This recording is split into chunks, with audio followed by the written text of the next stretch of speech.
Good morning, Coach. How you doing this morning? Doing well. Coach, as you prepare for SMU tomorrow night, what stands out on them on film in this matchup? I mean, their guard plays tremendous with Miller, Edwards, and Pierre. Their ability to make really tough shots and just dictate the game with their guards. I think Washington's an unsung guy. Averaging double digit points, but they've got really good personnel. They give them space and they let them boogie, and they've got very good players. And Coach, to follow up that quickly, as you prepare on this back end of the schedule to end conference play, what do you want to see just from your team overall to remain consistent, tallying win, defensive um, prowess? What do you want to see from the team overall? I think we just got to continue to improve, continue to get better. We've kind of handled business, but the back end of our schedules, I think we're 6-1 right now against the bottom six teams. Which look, you got to handle your business. We're 1-1 against the top 10 teams. I think all the rest of our games pretty much are against the top 10 teams in the league. So we've got to be better defensively. And look, we're going to face a form of resistance that we haven't faced in a couple games against SMU, and that's how it's going to be for the next month. So we've got a lot of work ahead of us. Mark Berman. Good morning. You've won, I believe, four in a row now. What are you liking from your team during the stretch to kind of explain the success you've had of late? Well, we're sharing the ball, we're moving the ball offensively, and we've hit shots. So anytime you're playing well offensively, it gets the guys in a good mood and in a good place. And I think that we're playing with some confidence, but we've also got to make sure that we have the proper humility at the same time. Williams obviously did very well for you at Texas Tech. It is did very well at Texas Tech. It is doing very well for you this year. What do you see from being around him day to day to explain his successful transition to the ACC? Yeah, I mean, look, he's a great player. He's got great feel when the ball's in his hands. Something good is going to happen for NC State, and so it's our job to make sure we put the ball in his hands more. But he's just one of those guys that's got tremendous feel.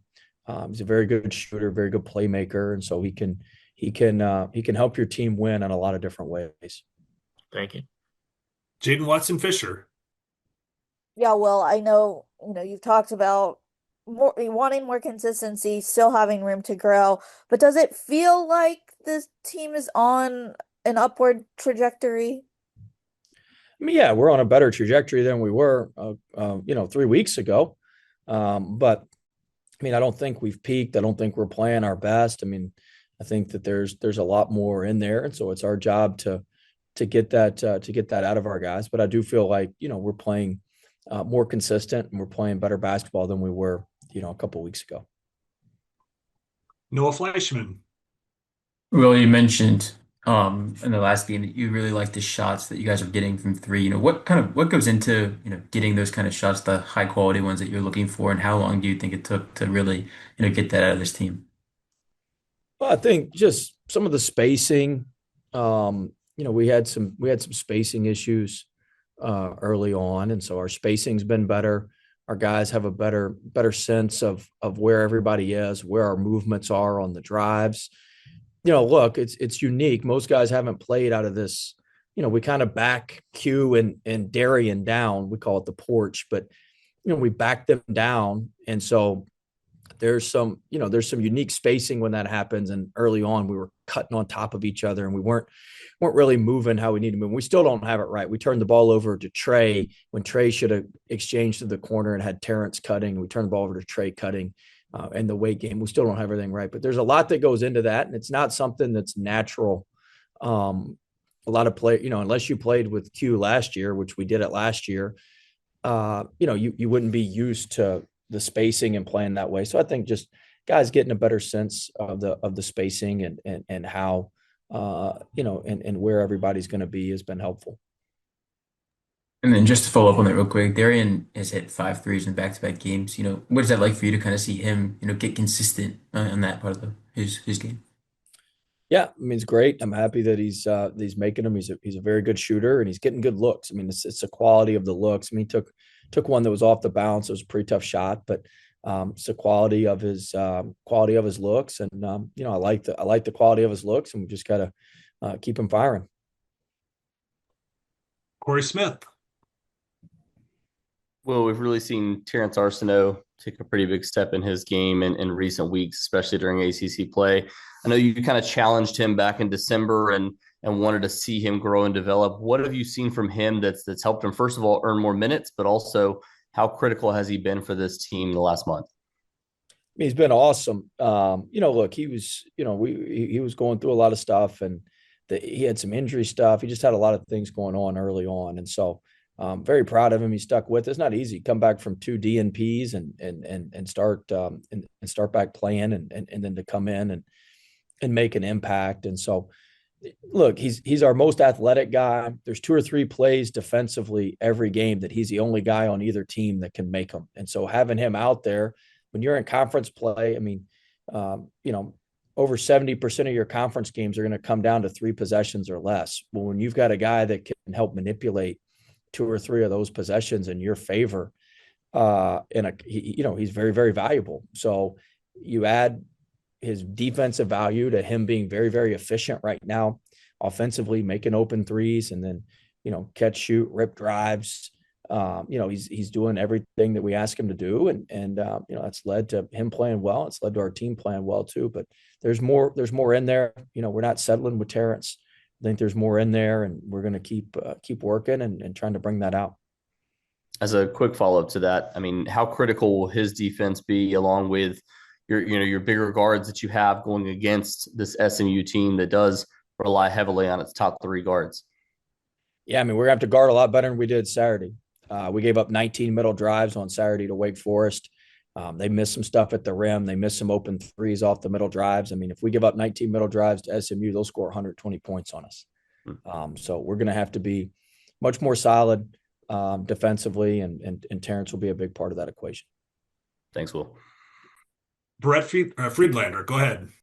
Well, you've got 2 pretty difficult road games coming up in your next 3, but you're 5-0 on the road this season. I was wondering, is there anything in particular that has made you so good on the road this year? No, I mean, I couldn't point to one thing. I mean, we're pretty routine oriented, but we're routine oriented at home as well. So sometimes, getting on the road, I've had teams that are really good on the road. We had teams that went undefeated in a power league on the road one year. I've had teams that have just been mediocre on the road, but I think the biggest thing is you just got to be together. You've got to have a next play mentality on the road where you can stop, reset, next play. And so, it's going to be critical tomorrow. They're going to hit some wild shots. I mean, Pierre's going to hit a 18-foot turnaround fadeaway. And then the challenge is at home, it's a lot easier to not, you've got to come down and then run solid offense and not try to match them shot for shot. Now on the road with the crowd going crazy, sometimes it can get away from you and you come down and shoot the same shot and your guy doesn't make them as high as with as much frequency as Pierre does. So, I think just having that next play mentality, and when things get tougher, you've got to get tighter together. And I think that's been helpful for us on the road, but we've got some big challenges left on the road. Thanks a lot, Will. Good luck. Thank you. James Henderson, go ahead, sir. Yeah, we're facing Boopy Miller for SMU this week. How would you describe his game? What are some things you think you need to kind of focus on to try and slow him down? I mean, he does a great job operating out of the pick and roll. Look, he's anytime you're a small guard, you got to be able to shoot it. And he can really, really shoot it. He shoots over 50% from mid-range, shooting 53% from mid-range, shooting at 37, 38%. From 3. He draws a lot of fouls, does a good job, gets to the free throw line about 8 times a game in league. And he's over, he's an 80% free throw shooter in league, 90% free throw shooter overall for the year, 88%, I believe, for the year. So he's a really, really talented player. He's a good player at Wake Forest. His high school coach is or his last year of high school. His high school coach is one of my best friends, and so I've known about him. I followed his career, and he's a really really good player. JC Zemble, go ahead. Um, Lubin has been rock solid, consistent the last 6 games. How do you kind of see that center matchup against a very, very large human being? Look, Lubin has been our most reliable and dependable guy all year. I mean, he's been incredible for us. I appreciate you asking about him because he kind of gets lost in the shuffle, and I don't think he's appreciated nearly enough in terms of everything he does for our team. He's been phenomenal, and obviously, a Big 24 will be a big challenge. And so he's 24 is physical and huge and ducks in, and he does a lot of things that help him win. So it'll be a big challenge for Vin, but Vin's answered every challenge. He doesn't miss. He hadn't missed hardly anything for us. He's been just absolutely phenomenal for us, and very very proud and pleased of everything he's done for our team. Last question goes to Shelby Swanson. Hey, Will, just curious talking to some of the coaches on this call, what's for you in particular stands out about this freshman class just across the country as opposed to maybe some of the freshman classes we've seen in recent years? Yeah, I think the depth of it is pretty impressive. Obviously, the top end talent is elite, but there's some guys that we're kind of in the middle that have really risen up. You look at the kid from Illinois and how well he's been playing, how well he played last night, and we've got some of the best freshmen in the country in our league with Wilson at North Carolina, obviously Boozer at Duke, Mikel Brown at Louisville. I think Freeman's really talented at Syracuse. So I mean, we've got.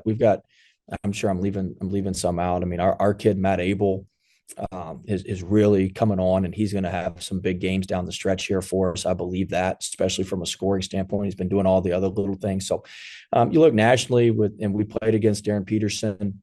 I mean, look, there's incredible depth in this class. Usually you'll have maybe one or two top end guys. I think what stands out is that there's great depth, but also of the top 10, we've got 3 or 4 of them in our league here.